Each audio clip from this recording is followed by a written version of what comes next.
Assalamualaikum warahmatullahi wabarakatuh. Puji dan syukur marilah senantiasa kita panjatkan kehadirat Allah Subhanahu wa taala. Salat serta salam semoga tetap tercurah limpahkan kepada junjungan kita yakni Habibana wa Nabiyana wa Maulana Muhammad sallallahu alaihi wasallam.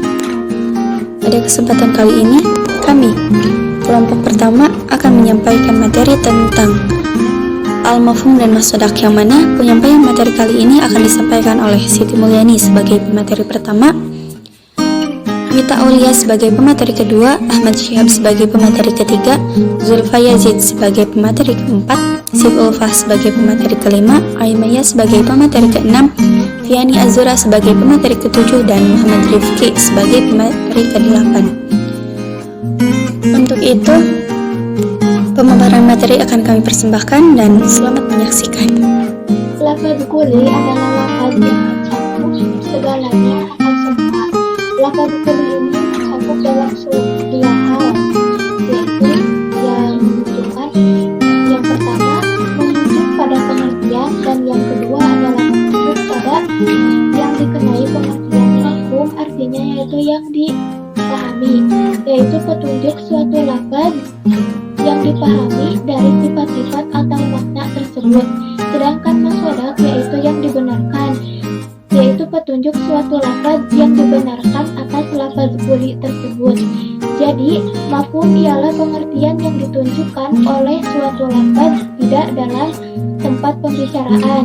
Sedangkan masodak ialah bagian-bagian yang dibenarkan dari. Sebagai contoh, ketika kita melihat mafhum kulli pada kata ikan, ialah makhluk yang hidup di air, maka itu adalah mafhumnya.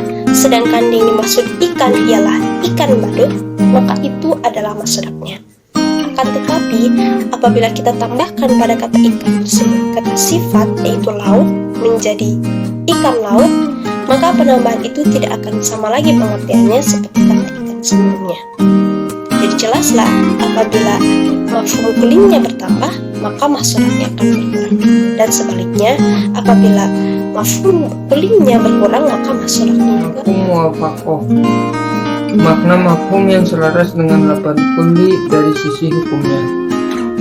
Mafhum muwafaqah dibagi menjadi dua. Yang pertama bahwa Alkitab, yaitu mafhum yang kapasitasnya lebih besar, hukumnya lebih berat dibandingkan makna lafaznya. Contohnya memukul orang tua, mafhum, dan mengatakan kepada orang tua adalah lafaznya. Yang kedua, lahan Alkitab, yaitu mafhum yang kapasitasnya hukumnya sama dengan lafaz.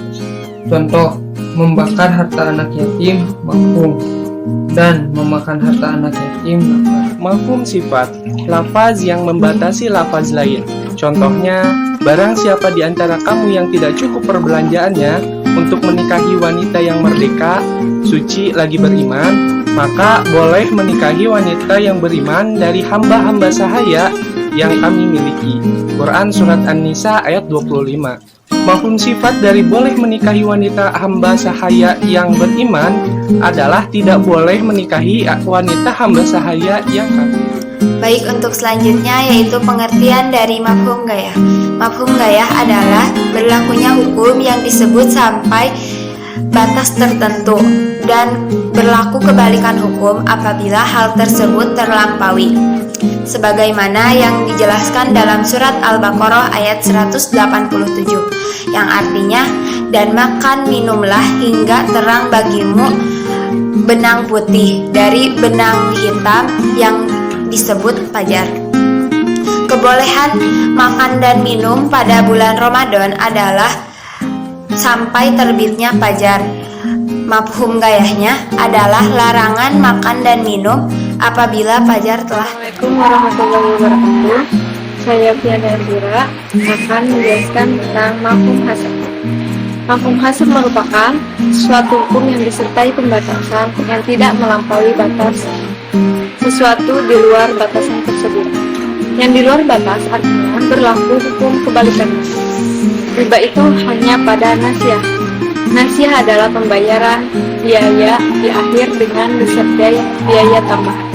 Dengan demikian, mafhumnya adalah selain pada nasiah, unsur riba tidak akan berlaku atau tidak akan ada.